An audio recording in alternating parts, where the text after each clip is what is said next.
Trigonometric equations and their general value. जैसे equation आप बहुत सारा देखे होइएगा, ये लीनियर इक्वेशन हुआ, ठीक है, ये क्वाड्रेटिक हुआ, ये सब अलजेब्रिक इक्वेशन, अलजेब्रा का इक्वेशन, ठीक है। उसी तरह से ये ट्रिग्नोमेट्रिक इक्वेशन हुआ। अब इसका सॉल्यूशन में क्या निकालते हो? इसका हल निकालते हो, इसका 1 होगा, इसका 2 होगा, क्वाड्रेटिक है 2 डिग्री का पॉलिनोमियल हल यानी कि सॉल्यूशन यानी कि जीरो ऑफ द इक्वेशन, है ना, ठीक है। तो क्या ढूंढते हैं उसमें? ये जो अननोन है x, 2 है, 3 है ना, इसका वो वैल्यू, क्या ऐसा कोई वैल्यू है जो x की जगह पर रखे तो ये चीज जीरो आ जाए? इसमें x के ऊपर -1 रखेंगे सेटिस्फाई हो जाएगा, बाकी कोई भी नंबर रखेंगे नहीं जीरो होगा, राइट हैंड साइड के बराबर, तो -1 ऊपर वाले का सॉल्यूशन हो, इसका 1 और 2 हो जाएगा। 1 2 के अलावा और कोई भी नंबर डालोगे x की जगह पर, तो जो अननोन है उसका वैल्यू निकालना, ठीक है। इसमें क्या अननोन है? साइन तो साइन है, फंक्शन है। ये अगर इसका आगे ये नहीं लिखा हो तो ये बेमतलब है, इसका कोई मतलब ही नहीं है, समझ गए। अब ये वेरिएबल है, 1 तो 1 है, एब्सोल्यूट कांस्टेंट निकालना क्या होगा? x का वैल्यू, ये एंगल, ठीक है। ऐसा कितना सारा एंगल है ना, वो सारा एंगल इसका सॉल्यूशन होगा, जो यहाँ पर रखने से ये चीज जीरो के बराबर आ जाए, ठीक है। तो आप जान रहे हैं मल्टी वैल्यू, ये फंक्शन जो है ट्रिग्नोमेट्रिक फंक्शन, को टर्मिनल एंगल्स जो है देखने में डिफरेंट होता है, लेकिन उसका ट्रिग्नोमेट्रिक रेशियो सेम है। ऐसा बहुत सारा अनगिनत एंगल होगा जिसका साइन लोगे तो -1 आएगा, जैसे 3π/2, जैसे -π/2, बोलो जितना भी π/2 टाइप का एंगल है उसका साइन या तो +1 आएगा या फिर -1 आएगा, डिपेंडिंग कि वो फर्स्ट और सेकंड क्वाड्रेंट में पड़ता है बीच में, या फिर थर्ड और फोर्थ के बीच में जो 3π/2 वाला लाइन है उस पर पड़ता है, समझ गया। जितना भी ऑड मल्टीपल ऑफ π/2 है उसका कॉस 0 होगा, कॉट 0 होगा, लेकिन उसका साइन आपको क्या होगा? या तो +1 होगा या फिर -1 होगा, समझ गए, ठीक है। जैसे 5π/2 ये फर्स्ट क्वाड्रेंट के बीच में पड़ गया, फर्स्ट और सेकंड का, ये 5π/2 दिस वन, ठीक है, और ये 3π/2 दिस वन, दोनों ऑड मल्टीपल ऑफ π/2। इसका साइन लोगे तो 1 आएगा, इसका साइन लोगे तो -1 आएगा। π/2 टाइप का जितना भी एंगल है 2π/2, ये 2 बचना चाहिए, अब 4 कर दोगे तो 2 कट जाएगा, 2 मल्टीपल ऑफ π हो गया, समझा, ठीक है। तो उसका साइन ऑड मल्टीपल ऑफ π/2 का साइन या तो +1 होगा या फिर -1 होगा। तो आपको कैसा ऑड मल्टीपल ऑफ π/2 चाहिए जिसका साइन लेने पर -1 हो जाए, और ऐसा अनगिनत ऑड मल्टीपल ऑफ π/2 आएगा, जैसे ये आएगा -π/2, दोनों को टर्मिनल एंगल है ना, -π/2, ठीक है। और घूम घूम करके ये एक पूरा चक्कर के बाद आइए दूसरा चक्कर में, इस एंगल का भी साइन लोगे तो -1 होगा, बोलिए हाँ, ठीक है। फिर और घूमिए, घूमते जाइए ऐसे करके आइए, इस एंगल का भी साइन लोगे तो -1 अनगिनत मिलेगा, लेकिन उसमें सबसे छोटा एंगल कौन सा है? दिस वन, है ना। अगर ओवरऑल कहे तो ये सबसे छोटा, लेकिन अगर पॉजिटिव डायरेक्शन से जाए तो ये सबसे छोटा एंगल है, क्योंकि यहाँ से घूमना शुरू किए चले, इस दोनों में तो साइन क्या होता है? पॉजिटिव होता है, हमको तो -1 चाहिए, नेगेटिव वैल्यू चाहिए, तो आना होगा इसमें और इसमें। तो पहला बार पॉजिटिव डायरेक्शन से यही एंगल टकराया, अब जो टकराएगा एक चक्कर के बाद टकराएगा, पॉजिटिव डायरेक्शन से ये सबसे छोटा, ओवरऑल कहें तो ये सबसे छोटा हुआ। तो न्यूमेरिकली स्मॉलेस्ट एंगल उसको प्रिंसिपल वैल्यू कहते हैं, वो छोटा से छोटा एंगल जिसका साइन लेने पर -1 हो जाए। एंगल अनगिनत होगा, उसमें से जो सबसे छोटा वैल्यू होगा, है ना, एंगल का, ठीक है, जो कि इस इक्वेशन को या किसी भी ट्रिग्नोमेट्रिक इक्वेशन को सेटिस्फाई करेगा, वो हुआ प्रिंसिपल वैल्यू, मुख्य मान, क्लियर, ठीक है। तो आपको प्रिंसिपल वैल्यू पर ध्यान देना होगा, ठीक है। ये हुआ trigonometric equation and general value. इसी जनरल वैल्यू में अनगिनत जो मिला उसी को जनरल वैल्यू कहते हैं, और जनरल वैल्यू से ही आपको प्रिंसिपल वैल्यू निकलेगा, जो कि क्या होता है? सबसे छोटा एंगल, सबसे छोटा वैल्यू जो कि ट्रिग्नोमेट्रिक इक्वेशन को सेटिस्फाई कर दे, वेरिएबल का वो सबसे छोटा से छोटा एंगल वैल्यू जो कि इक्वेशन को सेटिस्फाई कर दे। आप समझ गए, ठीक है। चलिए तो शुरू से शुरू करते हैं।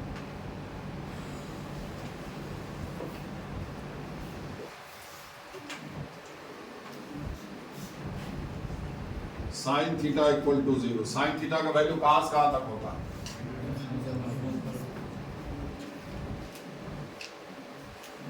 ये ट्रायंगल ऑफ रेफरेंस था, याद कीजिए, ये y था, ये x था, इसको थीटा ले लिए थे, और ये r, बोलिए हाँ, हाँ कि नहीं? ठीक है, साइन थीटा इक्वल टू 0। ठीक है, आपको इसका सोल्यूशन निकालना है तो क्या निकालना है? थीटा का वो सारा संभव रियल वैल्यू जिसका साइन लेने पर 0 आएगा, जाहिर है अनगिनत आएगा। ठीक है, तो साइन थीटा बराबर 0, यानी कि साइन थीटा बराबर क्या होगा फिगर से? y by r equal to 0। बोलिए हाँ। y by r perpendicular my hypotenuse, y by r, इसका असर ये हो गया, y बाई आर 0 हो गया, और इसका असर हुआ y 0 हो गया। क्लियर? अब जिस एंगल से y 0 हो जाए उस एंगल का साइन 0 वैल्यू। क्लियर? अभी देखिए इस एंगल का y इतना बड़ा है जो कि 0 नहीं है। जब दिख रहा है लंबाई में तो 0 कहां से हुआ? नहीं दिखेगा तब ना 0 हुआ। तो इस एंगल का साइन लोगे तो कभी 0 नहीं होगा। क्यों? इसका y इतना बड़ा दिख रहा है। y को कम कीजिए, डाउन कीजिए, ये लाइन ऐसे नीचे कीजिए। चलिए इसको यहाँ पहुंचा दे, टर्मिनल साइड को कम घुमाए यहाँ से यहाँ तक। ठीक है, एंगल अगर ये वाला ले तो y अब इतना बड़ा है। बोलिए ठीक है। अभी भी y इतना बड़ा 0 नहीं है। 0 कब होगा? जब ये इसमें मिल जाएगा। जब इसको इसमें मिला दोगे, मतलब यहाँ से घूम करके एंगल बना तो यहाँ से कहीं गए ही नहीं, तो थीटा कितना हो गया? 0 हुआ। ठीक है, तो साइन 0 का वैल्यू 0 होगा। क्लियर? अब और देखते हैं कब y 0 होता है। अब आप बढ़ाते जाइए, अब उल्टा जाइए, बढ़ाते जाइए, इसको यहाँ पहुंचा दीजिए।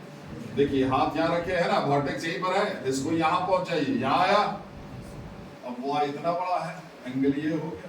बोलिए हाँ। अब एंगल बढ़ गया तो y बढ़ गया, x घट गया। और जब आप एंगल कम कर रहे थे तो y घट रहा था, x बढ़ रहा था। पहले x इतना था, अब इतना बड़ा हो गया। ठीक है, कभी y बड़ा होगा x से, कभी x बड़ा होगा y से, कभी दोनों बराबर हो जाएगा, लेकिन r हमेशा x y से बड़ा रहेगा। क्लियर? जो हाइपोटेनस है वो सबसे बड़ा हो जाएगा। ठीक है, अगर आप टर्मिनल साइड को इसमें मिला देते हो तो x 0 हो जाएगा, 90 कर दोगे थीटा को। बोलिए हाँ, हुआ कि नहीं? दिखाई दे रहा है ना जी? ये x 0 होगा। थीटा जब 90 कर देंगे, एंगल को 90 कर देंगे, मतलब इस लाइन से टर्मिनल साइड टकरा जाएगा, तो x 0 होगा। दिखाई दे रहा है ना?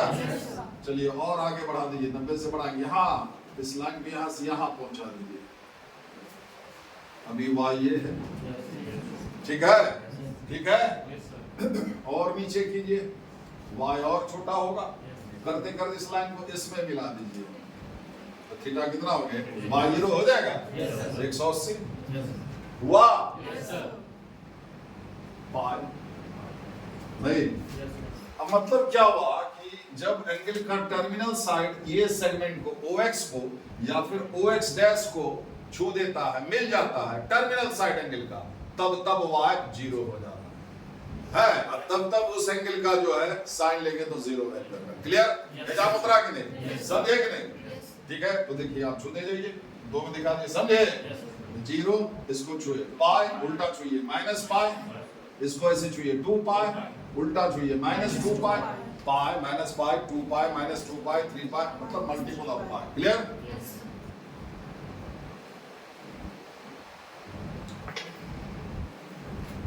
ये क्या है? Multiple of pi. Theta equal to n pi. n क्या है? इंटीजर है, यानी कि n का वैल्यू आप 0 डालेंगे, 1 -1 2 -2 3 -3 एंड सो ऑन। ठीक है, समझे? तो इसमें सबसे छोटा वैल्यू कौन सा? 0। बोलिए this is the numerically smallest angle satisfying this equation. ये वो छोटा से छोटा, यानी कि सबसे छोटा एंगल है जिसका साइन लोगे तो 0 आएगा। बाकी तो बड़ा है, बहुत बड़ा, और ये खत्म भी नहीं होगा, तो मल्टीपल ऑफ पाई का साइन 0 होगा। समझ गए? क्लियर? तो अब देखिए ये हुआ जनरल सॉल्यूशन, ये जनरल वैल्यू है। जनरल वैल्यू में हम n जो यूज किए वो क्या है? इंटीजर है। तो जनरल वैल्यू जो आप लिखे हैं उसमें जिस चीज को आप इंटीजर बताए हैं, क्लियर? जनरल वैल्यू के लिए जो आप फॉर्मूला लिखे हैं उसमें जिस चीज को आप, जैसे हम n यूज किए, कोई k यूज करेगा, कोई r यूज करेगा, है ना? जिस चीज को आप इंटीजर बताएं उसको 0 पुट करने से जो एंगल आएगा वो प्रिंसिपल वैल्यू आएगा, किसी का भी जनरल वैल्यू के लिए। ठीक है, किसी का भी, हम cos का लेंगे, tan का लेंगे, जो भी लेंगे, उसमें जो जनरल वैल्यू के लिए फॉर्मूला आप बनाइएगा, लिखिएगा, उसमें जिस चीज को आप इंटीजर बताए हैं उसको 0 पुट करने से आपको जो एंगल आएगा वो प्रिंसिपल वैल्यू ही आएगा। समझे कि नहीं समझे?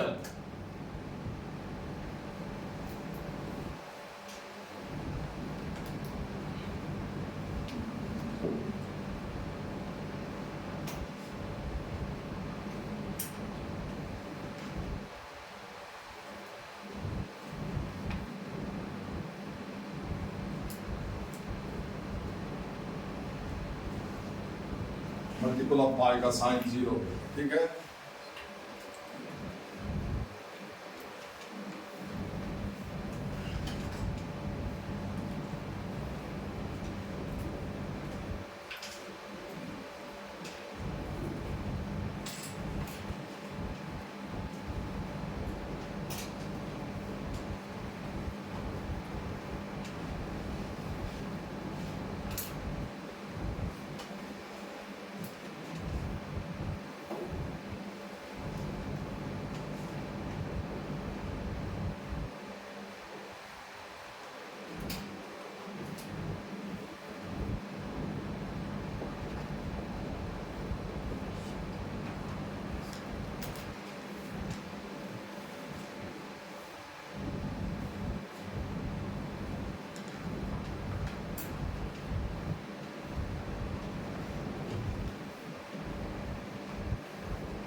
cos theta equal to 0.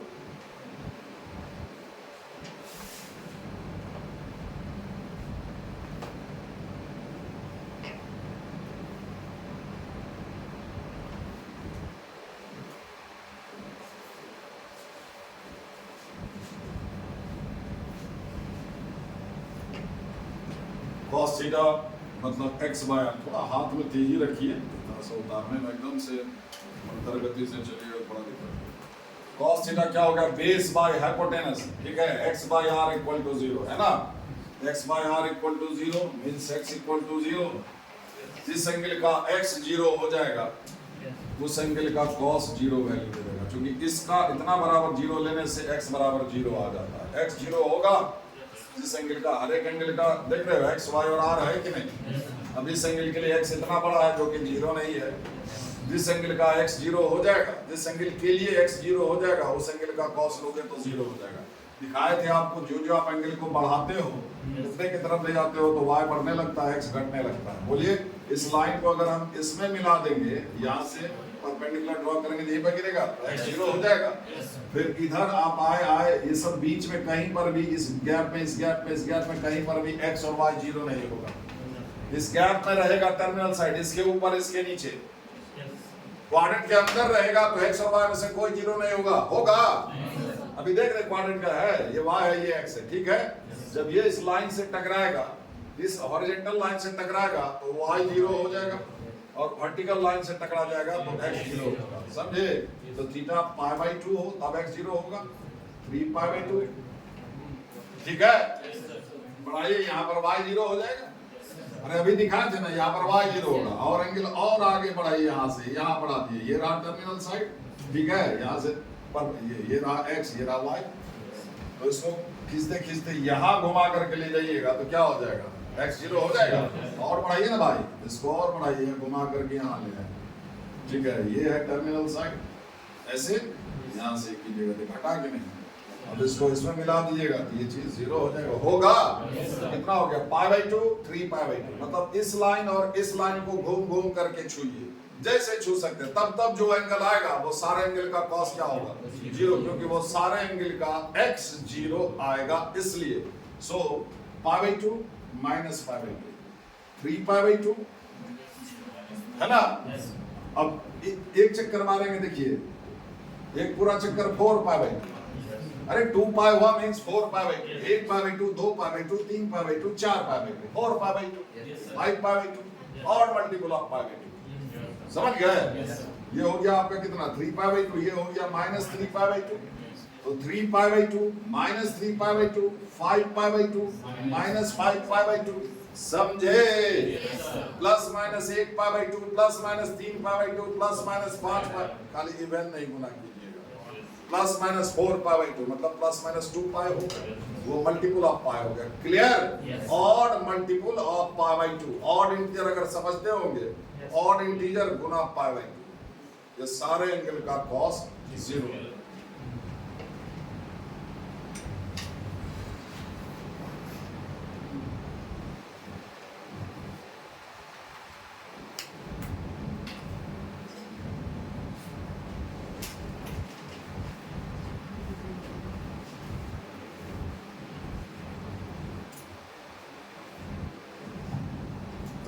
ये रहा जनरल वैल्यू। 2n इवन के लिए इस्तेमाल करते, n इंटीजर है, 2n हो गया इवन इंटीजर, क्योंकि 2 इसमें फैक्टर में है। इवन इंटीजर वो इंटीजर जिसमें 2 से भागा लगता हो, दैट्स इट। अब उसमें 4 से 3 से भी लगता हो, उससे क्या करना, जैसे 6 इवन है, उसमें 3 से भी भागा लगता है, 2 से लगता है, बात खत्म, परिभाषा उतने भर खत्म, ज्यादा दिमाग लगाने की जरूरत नहीं। 0 भी इवन इंटीजर है, याद रखिएगा। 2 माइनस 2 तो बता देता है, 0 पर चुप हो जाता है। 0 इज एन इवन, 0 में सारे नंबर से भागा लगता है। 0 से डिवीजन अलाउड नहीं है, लेकिन 0 में डिवीजन अलाउड है, समझ गए। 0 में सारे नंबर से भागा लगता है, सारे से क्या करना, 2 से लगता है, बात खत्म। सो 0 इज एन इवन इंटीजर। और इवन और ऑड कंसेक्यूटिव होता है, नंबर सिस्टम में लिखा गया इवन और ऑड इंटीजर कंसेक्यूटिव लगातार है, एक इवन एक ऑड, एक इवन एक ऑड, ऐसे जैसे -3 ऑड, फिर आगे -2 इवन, फिर -1 कंसेक्यूटिव है लगातार, एक इवन एक ऑड है, फिर आगे 0 -1 ऑड, फिर उसके आगे 0 इवन होना ही चाहिए, फिर उसके आगे एक ऑड, ठीक है। इस ख्याल से भी 0 इवन इंटीजर हो, ठीक है, ठीक। तो 2n हो गया इवन इंटीजर, क्योंकि 2 फैक्टर के रूप में मौजूद है, इसमें 2 से भागा लग जाएगा, इसलिए इवन इंटीजर है। इवन इंटीजर में 1 जोड़ दोगे या 1 घटा दोगे, इवन में 1 जोड़ो या 1 घटा, ऑड हो जाएगा। ऑड में 1 जोड़ो 1 घटा, क्योंकि 1 का अंतर रहता है, क्लियर। ये ऑड इंटीजर गुना π/2, ऑड मल्टीपल ऑफ π/2, ये जनरल वैल्यू हुआ। हम क्या बोले, जनरल वैल्यू के लिए जो फार्मूला है, उसमें जिस चीज को आप इंटीजर बताए हैं उसको 0 पुट कीजिएगा तो क्या मिलेगा, सुना जाए, ध्यान से सुना जाए, थोड़ा स्मार्टली बैठिए, समझे, लुंज पुंज मत पढ़िए। प्रिंसिपल वैल्यू मिलेगा, लिखो, लिखा हुआ ट्रिग्नोमेट्री है ना, it's called the principal value. Numerically the principal value is obtained from the general value by putting. हम यहाँ पर n को इंटीजर बोले हैं, कोई k लिख देगा तो k को 0 पुट करना है, ठीक है। तो π/2। अब cos के केस में क्या है, एक चीज है, जैसे कि cos π/2 भी 0 होगा और cos माइनस π/2 भी 0 होगा। सबसे पहली बात जो परिभाषा कर रहा है कि n 0 पुट करने से प्लस π/2 आता, माइनस π/2, वो कब आएगा, जब n -1 पुट करेंगे, -2 + 1, तब माइनस π/2 है। एक तो ये रीजन है कि π/2 को प्रिंसिपल वैल्यू लेंगे।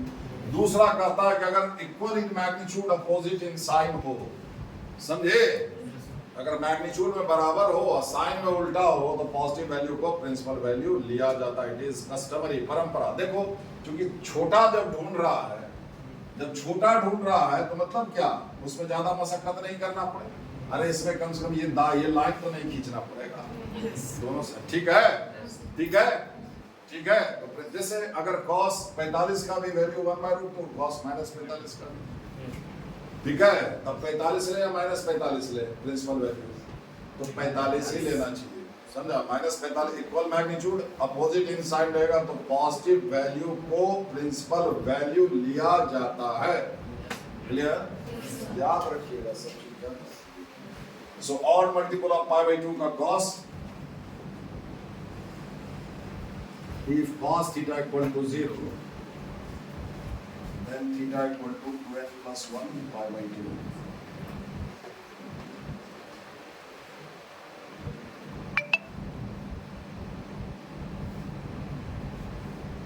Plus 1 pi by 2 0.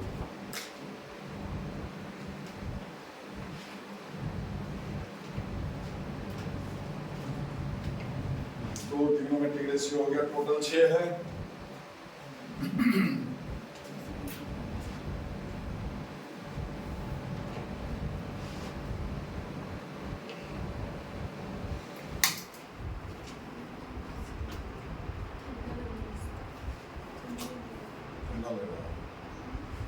पीछे बैठेगी हाँ से ऊपर बैठे ना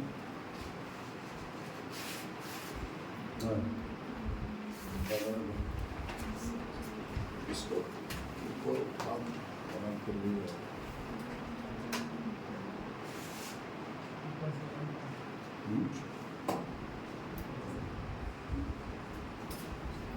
मेरा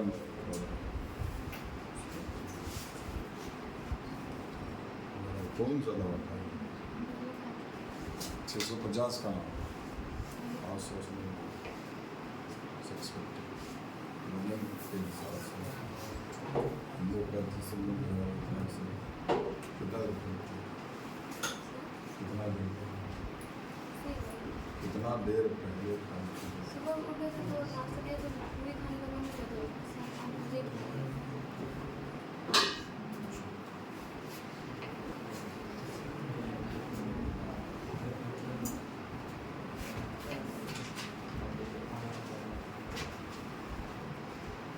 बिता दे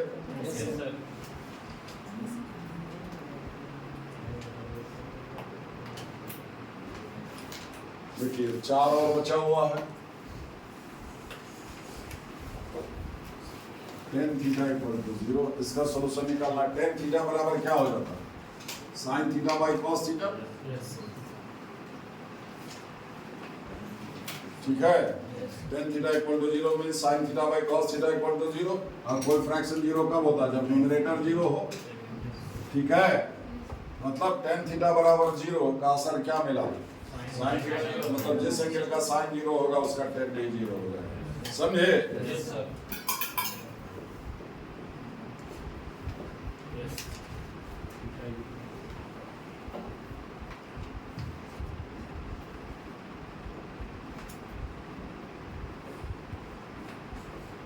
मतलब मल्टीपल ऑफ पाई का साइन और tan दोनों 0, समझ गए।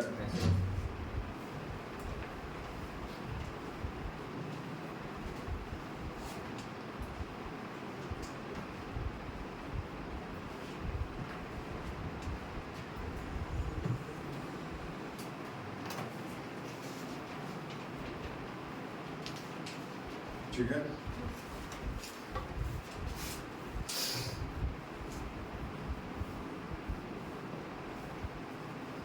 cot theta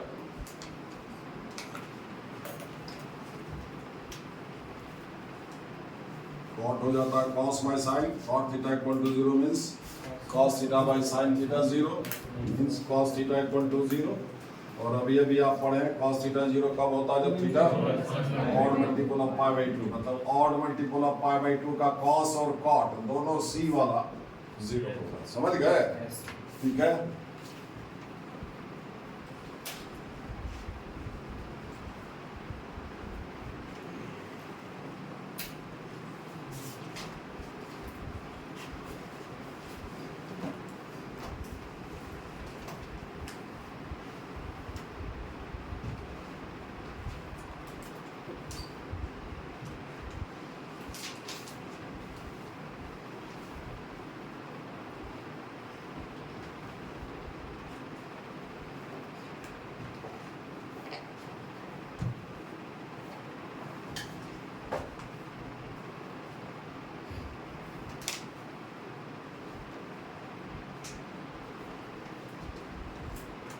देखिए सेक और कोसेक बच गया, सेक थीटा और कोसेक थीटा दोनों का मैग्नीट्यूड एक से कम नहीं होता। सेक या कोसेक अगर कोई भी एंगल ले लो सेक और कोसेक के आगे, अगर वो नेगेटिव वैल्यू दिया तो -1 या फिर -1 से नीचे का देगा, और अगर वो पॉजिटिव वैल्यू दिया तो 1 या फिर 1 से ऊपर का देगा। समझ गए? ठीक है, मतलब -1 और 1 के बीच ये कभी ये होगा और इसके इधर होगा, ये होगा और इसके इधर होगा, ये बीच में नहीं होगा। तो सेक थीटा और कोसेक थीटा कभी 0 नहीं होगा, 4 ही 0 होगा।